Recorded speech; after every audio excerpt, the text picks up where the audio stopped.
Astronauts to the moon. Ignition sequence start. 3, 2, 1. Houston, we have a problem. Liftoff.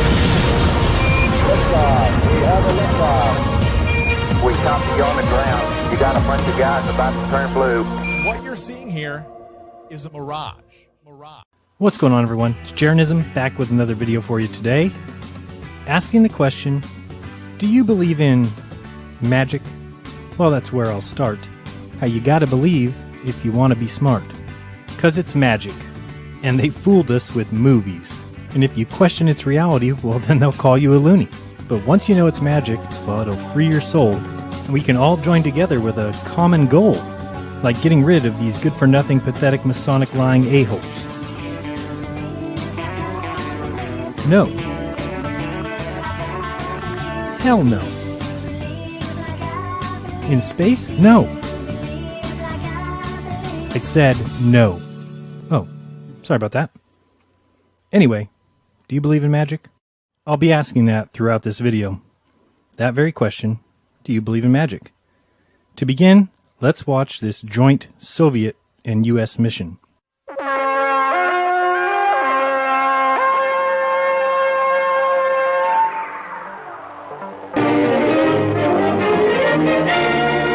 Mid-July 1975. An American Apollo spacecraft and a Soviet Soyuz spacecraft prepare to join in Earth orbit, 140 miles above the Atlantic near Portugal. So I have to ask already, do you believe in magic? Because if you are believing what you see in front of you right now, well, you believe in magic. Let the magic begin with the mission of Apollo Soyuz.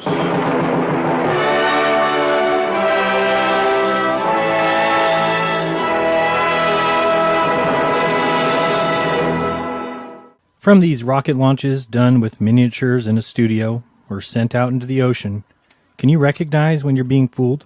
I mean, real is real. Yes, older video will look, well, old, but it doesn't mean that the video should look fake. We need to be able to call a spade a spade. In this world, they force you to ignore the obvious fraud by stating that you can only be considered smart or an intellectual if you learn to decide what is real and what isn't, based on what you're told. This is Apollo Saturn Launch Control. The countdown has proceeded smoothly this morning, and the flight crew here at the Kennedy Space Center were alerted about 10:30. They're right now in the suit room at the Manned Spacecraft Operations Building. So, they need your buy-in. They need you emotionally connected to the lie they are telling. It's like a movie, but one they will convince the world is actually real. It's not, but many unknowing observers believe what they are told to believe. Made to order for the thousands lining the roadsides and beaches to witness this Apollo Saturn finale.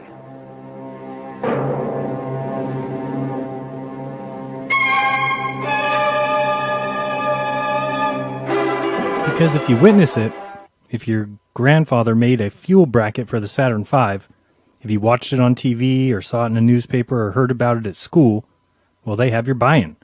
And if you saw it in person, well, how can you be any more emotionally invested than that? You saw Apollo launch.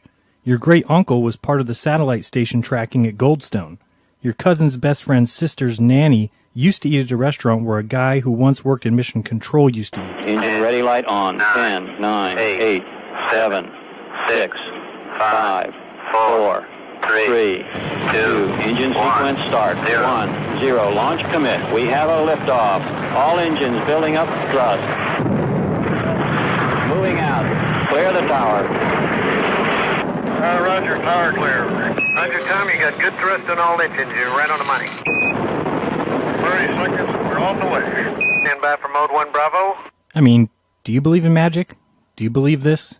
The guys on the rocket talk as clear as can be despite the rocket engines firing right under them. Go. And before the flight is 3 hours old, the docking module is smoothly extracted from the second stage booster, left trailing behind. During the next 40 hours, Apollo, through a series of maneuvers, will slowly close the orbital gap with Soyuz. The two crews will meet again, not as members of this or that nationality, but as friends who for 3 years shared their separate cultures and customs. I mean, look at this crap. Do you believe in the magic of movies? In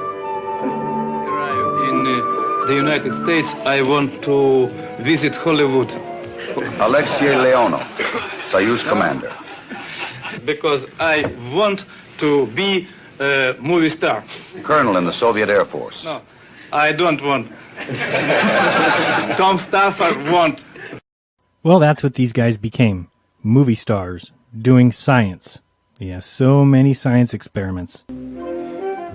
On Soyuz 6, he successfully performed the first welding experiments in the zero gravity of space. What has spaceflight done for humanity? What did Apollo-Soyuz do for the people of the world? Rounding out the American crew, Vance Brand, civilian, aeronautical engineer, former test pilot. A civilian? Former test pilot? Do not be fooled by the idea of civilians when it comes to astronauts. As this was a time of mission preparation, it also brought together engineering and technical specialists from both sides. Constituted a specific goal of the Soviet-American space agreement signed in Moscow in 1972 by the chief executives of both nations. So one can probably see that this is nothing but a trick. All the world's a stage, especially anything involving Richard Nixon. Apparently the TPI maneuver was indeed successful. Tom Stafford reported from Apollo that he was station keeping with Soyuz. Hello, Houston. Can you see the Soyuz? He's hidden behind the docking module. Here he comes, just above the docking module. Looks real pretty.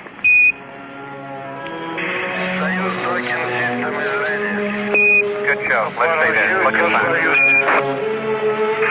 I'm approaching Soyuz. Oh, please don't forget about your engine. Less than 5 meters distance. 3 meters. 3 meters. 13 meters. 1 meter.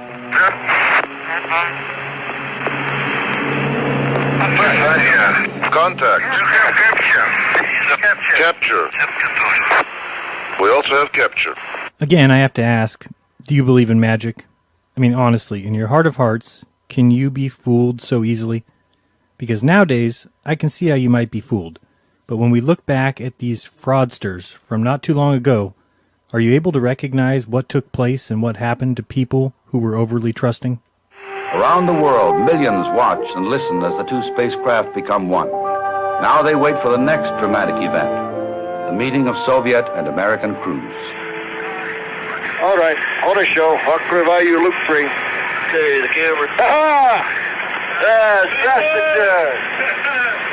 Got it? Okay, it'll stay open. So yeah, they got people emotionally involved in their scientific advancements for the betterment of all mankind. The country that we were in the middle of the Cold War with also joins with our astronauts for a joint mission in space. This is all a crafty storyline played out during the ups and downs of some parabolic flights by people who think they know better than you do what you should believe in. Like this conversation between astronauts and the president. The astronauts are on the line, sir. Gentlemen, let me call to express my very great admiration for your hard work, your total dedication in preparing for this first joint flight. It's taken us many years to open this door to useful cooperation in space between our two countries. And I'm confident that the day is not far off when space missions made possible by this first joint effort will be more or less commonplace. And may I say, in signing off, here's to a soft landing. Thank you very much. Thank you, Mr. President.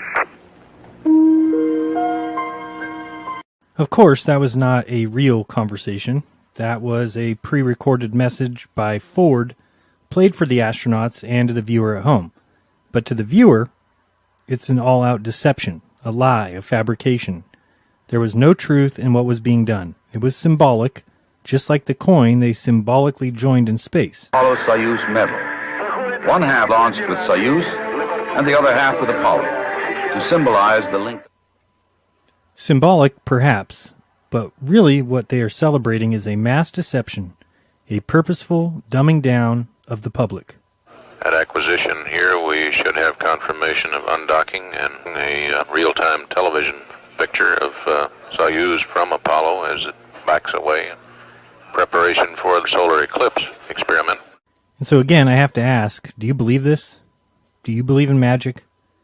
What is so clear and as obvious as the nose on your face is that this is so easily seen by anyone still capable of thought. Anyone who can make up their own mind can see that this is clearly a fraud. It's fake.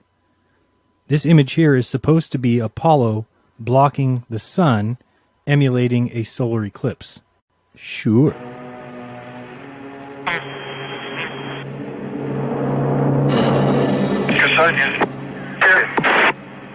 They dock again. Oh no. It looked like it was docking, but then it started to fall off.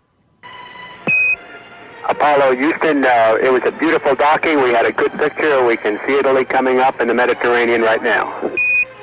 Oh, never mind. I guess it's all good now. So we can watch more of these miniature models in a black warehouse. Or do some of you still believe in magic? Do you really believe this is in space? Do you trust these men that much? After some 3 hours, the two spacecraft separate for the last time, and Apollo maneuvers into position for the final joint experiment.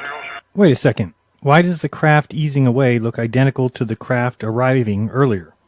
Well, that's easy. Put them together, and it's clear. They're just playing the miniature model video in reverse. You can even see where the Earth goes in one direction, and then it is simply played in reverse and the Earth goes the other way. These kind of tricks worked in the 70s. Now why do we still allow them today? Why can't we call out fake what is clearly fake? Why are we so afraid of what others think when you can just watch what they are showing you and clearly say fake? Look carefully at the stick in front of the Soyuz here. See it there? This, folks, is an obvious fraud. But to be smart in this world, you better believe in magic. It is the first such measurement by this method. The results have given investigators a clearer knowledge of outer atmospheric makeup, including the quantities of ozone in the upper atmosphere. They give you no choice to trust your eyes or to trust evidence or your senses. Nope, you better believe in space or you're a moron, an uneducated fool. Because men say this is real, and what do you know? You're not capable of determining real from fake. You've got no right questioning a place you've never seen or never been. Not since the first landing on the moon 6 years earlier has the Houston News Center seen this much press activity. You better also believe that the Houston news desk was so busy that this guy had to talk on 2 phones. That's crazy busy. Through highly refined instruments, they look out in our galaxy and beyond. A new source of radiation is found, the extreme ultraviolet, which many scientists thought would remain forever invisible. Others felt it didn't exist at all. The discovery ranks high in importance and may open a new branch of astronomy for studying the universe. Yes, through highly refined instruments, as you can see on the screen now, we can see things never seen before. Isn't it obvious that the only thing that has changed is their level of trickery? Now we have great, beautiful images of galaxies and nebulas, the solar corona, the Magellanic Clouds, the blue globulars, all of it a story to keep you believing in magic. But if you just take the time to think, you will clearly see that we have all been fooled. It's all a hoax. It's all a show, put on by men who think they know better than you what you should and should not believe. As the mission comes down to the wire, the docking module is jettisoned, and it too becomes part of an experiment. With the two instrumented spacecraft close together in the same orbit, it is possible to measure their relative movements caused by variations in Earth's gravity. The technique provides a means of accurately mapping the Earth's mass structure on a global basis. Wait a second, we gotta watch this again. So the docking module is jettisoned and then they measure their relative movements caused by variations in Earth's gravity. And this provides a means of accurately mapping Earth's mass on a global basis.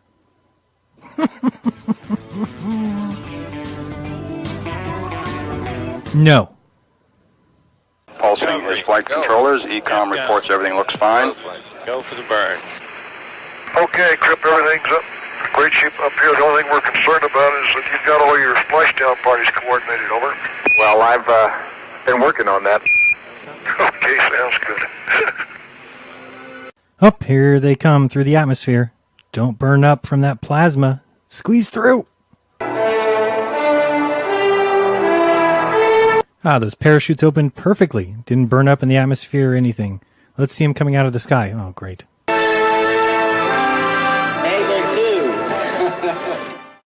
So, from Mercury, Gemini, and on to Apollo, they have been fooling us over and over again, and it's really quite sad that it has taken so much work for people to see it. I mean, it's a place that you can't go. It's men sitting behind consoles listening for tones. It's composite images. It's CGI. It's Photoshop, because it has to be. Truth of the matter is, their launches prove nothing. Their cartoons, well, prove nothing. Their ideas prove zero.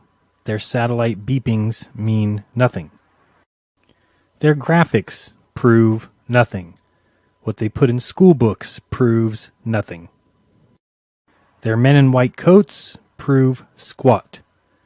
Just look into the history of their launches. Look at what they say they've done and when they say it was done. In 1957, Sputnik 2 was launched with a dog aboard. That was smart because it got people interested in the dog and the graphics. On December 6, 1957, the U.S. Navy launched Vanguard TV-3, carrying a 2.9-pound satellite. It reached an altitude of about 4 feet, fell, and exploded. The satellite was blasted off the top and landed in some nearby bushes.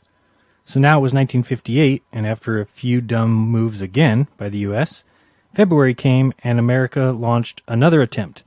This rocket went pretty well for almost a minute until it started to go off track and they sent a self-destruct command. And then in 1958, NASA was created and it's been all BS central since then. One lie after another, starting with possibly using rockets that were being made by Redstone and Werner von Braun. But the U.S. couldn't do that, you see. It was a PR issue. You know, they didn't tell Americans that we had taken the German scientists that had been the heads of prison camps and... Oh, don't touch that button. Yeah, that one. Don't touch that one. Okay, you have a lot to do with what's going on with the rockets. All of you do.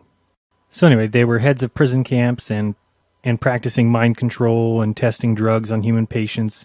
We failed to tell our citizens that we had brought over more than 1,600 German scientists, engineers, and technicians, put them in various places throughout the U.S. Yes, it's tough to tell your citizens that you have been teaching to hate and despise these Nazis, that you're going to be placing these Nazi members and Nazi leaders in various places throughout the U.S., often under assumed identities. The NASA Distinguished Service Medal, which is its highest award, has been given to 4 Germans from Operation Paperclip. The DoD Distinguished Civilian Award, its highest, was given to a paperclip scientist. The Goddard Astronautics Award went to 3 paperclip scientists, and 3 others are in the Space Camp Hall of Fame. The first director of the Kennedy Space Center is an Operation Paperclip scientist, and all of them are third right upper echelon, and they were relocated to the United States and given jobs, huge salaries, and all the benefits of being a U.S. citizen. In May of '45, Life magazine ran a series of photos from the concentration camps that stated the U.S. company line that, of course, countries such as Uruguay and Argentina were welcoming Nazis and should turn them over to stand trial. And yet, we had brought over 1,600 behind Americans' backs. When it started to get out, America went to damage control, using Werner von Braun in Disney movies and even picturing him with JFK. Sadly, he may have been one of the best. Where did the other 1,600 end up? So anyway, Operation Paperclip is another story. Let's get back to your belief in magic. Finally, in March, the United States got their satellite into orbit, and the following 4 flights, TV-5 and SLV-1, 2, and 3, also all failed. Then in March of '59, SLV-4 got a satellite into orbit, but SLV-5 and 6 also exploded. Now we make some attempts to get a payload onto the moon, or to even orbit the moon. But time and time again, they fail. No probe, no moon orbit, just explosion after explosion. Then in 1962, the USA tried to launch to Venus. Because we can't get to the moon, so let's try a Venus probe. You know, that planet 25 million plus miles away. Or sometimes it's 260 million miles away. So NASA introduces the Project Mercury astronauts, and again, repeated failures plague their launches. That is, until Shepard is launched into orbit. Because when you're banging them out at about a 20% success rate, I say, why not send up a human? And this is where the magic was turned up. Once they realized people were enamored with it, people loved it, Kennedy realized that space was going to get him reelected. Then the magic took off. Drove the first wave of the Industrial Revolution, the first waves of modern invention, and the first wave of nuclear power. And this generation does not intend to founder in the backwash of the coming age of space. We mean to be a part of it. We mean to lead it. Soon after, Russia sent a cosmonaut on a 16-orbit journey, and he returned the belle of the ball, and it was quickly seen that the world would believe in magic. The news realized that space was all the craze. It's all anyone wanted to talk about. With parades and homecomings, it was then realized that space equals dollars. And America went the way of if you can't make it, fake it. Winding through city streets packed with thousands, NASA saw what it had created. Movie stars. Decorated like heroes, watched by millions, talked about in every city nationwide, and treated like they were kings. And all it took was a little bit of magic. No, I do not. Then the U.S. turned its focus to the moon, again filled with failures, but all of a sudden Ranger 7, 8, and 9 returned pictures of the moon right up till the moment of impact. That's, of course, if you believe in magic.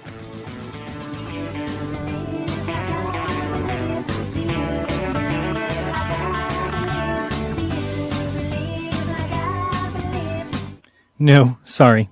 I do not believe like you believe. I do not believe that we couldn't get a satellite into orbit, but right after, we got men into orbit, no problem. And I do not believe that Ed White goes behind the curvature of Earth here either. Let's watch again. Whoa, watch out for that curve. Then Russia and the United States goes back and forth in a war of magic, including Russia returning 8 animals they sent in orbit of the moon. This all seems so legit. Why would you question it? So, of course, you know the rest of the story, the rest of the fairy tale. With issues through the early and mid-60s, by 69, we land man on the moon. No problem at all. The Great Space Race, or as I call it, the fantastic, psychopathic, tragic pageant of galactic magic. Take your pick. So, let's get back to Apollo-Soyuz. This satellite here was placed in orbit 22,000 miles above Earth to be used in all Apollo-Soyuz communications. That's, of course, if you believe in magic. Here are some more cartoon visuals that intellectuals think are real. Do you believe this?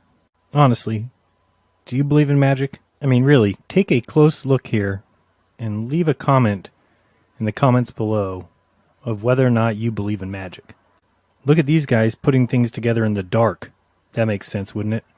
How about we go to the ABC News coverage? Apollo, of course, has been in pursuit of the Soyuz ever since liftoff a couple of days ago. That's another magic trick that no one ever questions. Why, when you send astronauts for a docking or to the ISS, does it take days? This makes no logical sense. Why not figure out a better time to send them so they don't have to spend 3 days in orbit? Just wasting money going round and round. Let's go to someone who actually knows what they're talking about. ABC Science and Space Editor Jules Bergman is traditionally, as always, at the Mission Control in Houston. Jules, does it look as good from there as it does from here? No, that does not look good. Look at the green screen. That's terrible. You need to get NASA to help you out here. Tom Stafford steered his spaceship up beneath and behind Soyuz about a half an hour ago. I'm going to give you an idea now exactly of what happened. Both control centers, Kaliningrad or Moscow Control and Houston, have just given the okay for docking. And here's where they are and here's what happened. Soyuz, of course, was in a good orbit of about 140 miles altitude as Tom Stafford came in an Apollo with Vance Brenn and Deke Slayton, powered his spaceship up underneath Soyuz at about 150 feet distance, came in behind it in the station keeping or formation flying attitude they're now in. And that was to better measure the distance between them while both spacecraft commanders, Leonov and Stafford, made sure everything was okay, and while Moscow and Houston Control, as per the terms of the joint U.S.-Soviet agreement, decided whether docking was ready to proceed with. That decision has now been given, and we'd expect that anywhere in 5 to 15 minutes, probably less than that, probably 10 minutes, Stafford would proceed with the actual docking. Watch carefully here as Jules realizes that he's talking about magic. Was to turn these antennas here, if you can see them. Both spacecraft had to rotate some 60 degrees, roll 60 degrees. These are the antennas of the ATS satellite, the application technology satellite, 22,000 miles over the spacecraft, and the Earth can show us the picture of the docking, as we're about to get now. There is Soyuz, as seen from Apollo, the picture relayed from the ATS satellite we just spoke of. Now watch as these little black shadows move in and out of the picture all over the screen. Enjoy. Well, that is definitely a first, Jules, isn't it? A stunning photograph, Soyuz, with its panels, you know. Blue, a very blue and white Earth below. What the hell are those? Magic shadows, I guess? Or are they blurring out scuba divers? Who knows? Is this done in a warehouse? Is it done in a pool? No. Don't ask me again. Well, let's continue watching these mystery shadows. Hey, no one has even mentioned the speed of the craft or the curvature of the Earth yet. It's pretty crazy. 17,500 miles an hour they're both traveling, and the curvature of the Earth behind them. Ah, never mind. To ask one technical question, out there on either side of Soyuz, that spot in the distance is, of course, where the power is gathered and contained, right? The panels are, of course, as you said, the solar panels that give Soyuz its electricity. I have to ask you again. Do you guys believe in magic? And we're seeing one of the VHF antennas, we think, sticking up in front of Apollo on the docking module. Indeed, the picture in the very foreground there is the black shadow of the Apollo docking module. And now you can see Soyuz. It was a little further away than we've been led to expect. We'd say Soyuz is now about 120 or 30 feet away from Apollo. And there's Stafford moving in ever so slowly, but not too slowly. One of the tricks of docking like this, as Stafford has told me, is you can't go too slow, otherwise you won't know what your rate of closure or range rate is. And indeed, you may hit the other fellow. So you've got to keep some speed up, some feeling of motion up, and as you can see, it's like moving in very slowly to find your garage door at night in your yard. Wow, Jules Bergman is full of shit. And Jules, I also get the impression that Soyuz there, which is probably not looking as good on a black and white monitor at home, a television set at home, as it is to us, unfortunately, seems to be rising occasionally. Or is that just the closness? I think that's the closeness, Peter. There are some slight inertial variations in the attitude of both spacecraft, but Soyuz is stable. Leonov and Kubasov have turned off their power and turned off all electricity except what they need for life functions. All the work and the power is being done here by Apollo. Stafford is using his RCS, or reaction control system thrusters, in very small braking maneuvers. Actually, he was already going fast enough to ensure the docking. Anyone else notice that the Earth stopped moving? Watch as it reappears here. Earth stopped. Jules, despite this weightless condition, is it not true that these... Yep, there you go. Bingo. It is not true. Very good. Spacecrafts are not true. Even though going both in the same direction and both at the same speed, they could do considerable damage. Oh, they'd puncture one another if they collided, or at least put a dent in one another, Peter. The speed, as you say, is relative to your mass and energy. Oh boy. Well, if you are watching this and you think that what we're seeing is in space, then you believe in magic. Plain and simple. You trust men. Men who have backed a space industry that has provided nothing to humanity while taking $5 trillion from citizens of this world. That's one hell of a hoax, and yet people still want to argue on behalf of NASA. That was the antenna used at 7 o'clock this morning for Stafford to establish the distance between the two spacecraft, where he first found they were about 240 miles apart. Now you're hearing Stafford and Leonov in the final part of the docking. They're getting ready to dock. 3 meters. 9 feet. 1 meter. 3 feet.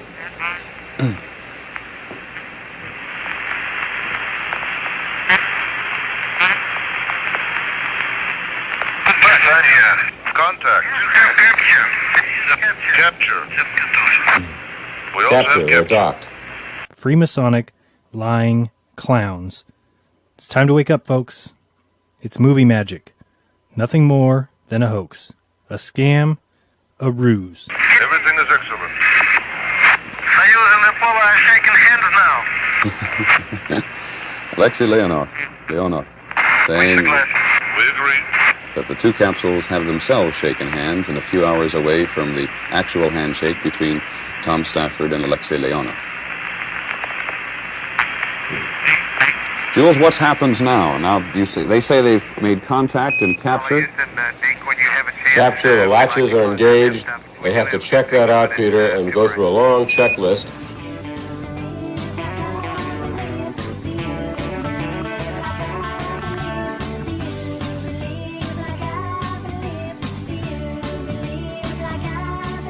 No, I do not believe in the lies of NASA.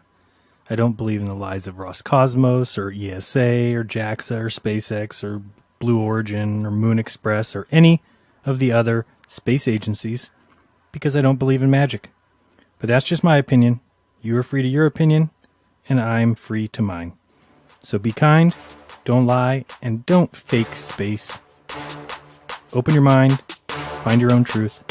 Till next time, this has been Jeranism.